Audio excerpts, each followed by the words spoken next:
여러분 안녕하십니까, 진성호입니다. 오늘 국회 본회의 이낙연 민주당 대표의 교섭단체 대표 연설이 있었습니다. 자, 오랜만에 마이크를 잡은 이낙연 대표, 이재명 경기도지사를 의식한 듯 갑자기 파퓰리즘적인 발언을 합니다. 바로 선별, 보편 두 가지 모두 재난지원금을 지급하겠다는 그런 취지의 연설을 한 겁니다. 워낙 이재명 지사가 경기도민들 전부에게 돈을 뿌리는 등 인기가 올라가자 이에 자극을 받았는지는 모르지만 지금 이렇게 가면 대한민국 재정이 걱정입니다. 자, 호기롭게 이낙연 대표가 연설을 했습니다.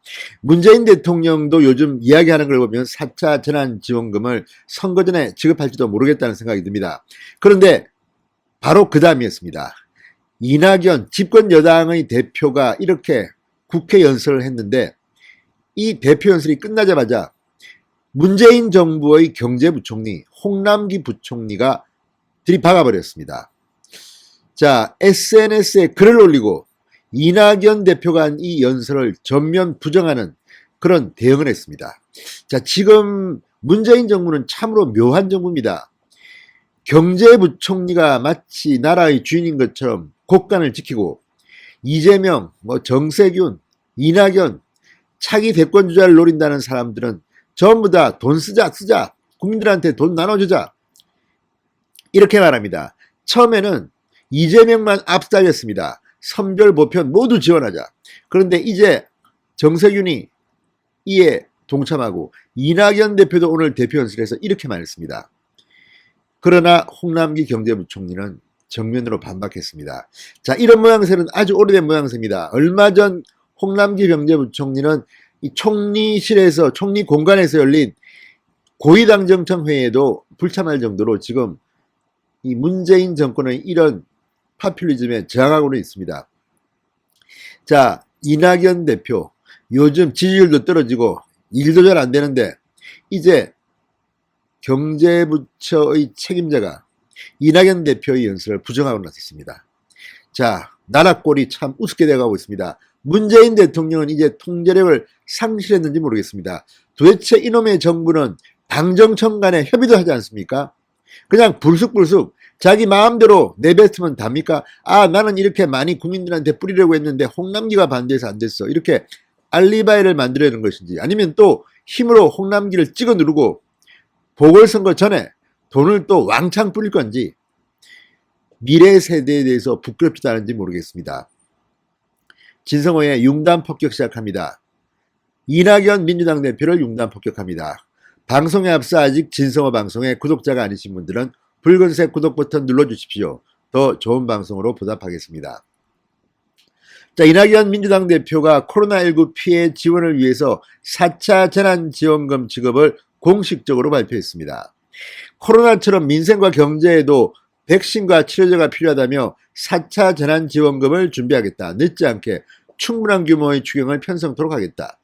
추경 편성에서는 맞춤형 지원과 전국민 지원을 함께 협의하겠다고 말했습니다. 그러니까 선별 보편 지원을 다 하겠다는 겁니다. 자, 이낙연 대표는 국가 채무 증가가 전례 없이 갚하는 것은 사실이라면서도 나라 국간을 적절히 포위할 때가 있다.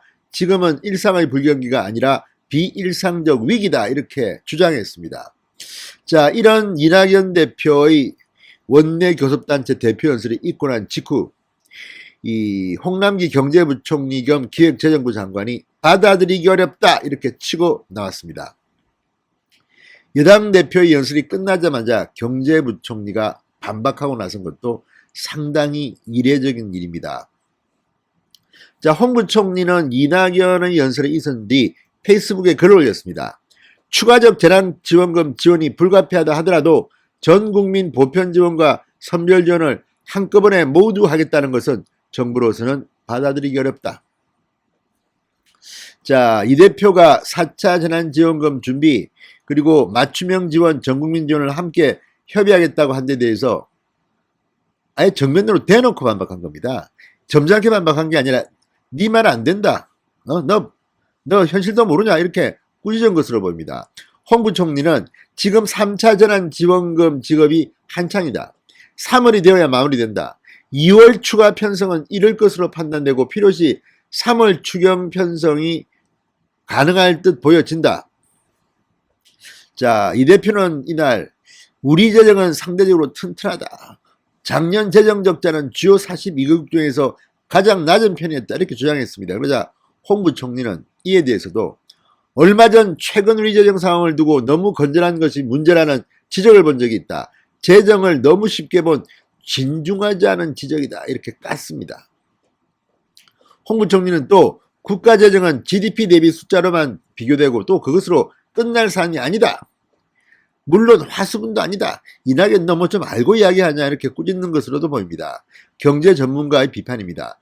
정부도 가능한 한 모든 분들께 가능한 한 최대한의 지원을 하고 싶지만 여건은 결코 녹록지 않다.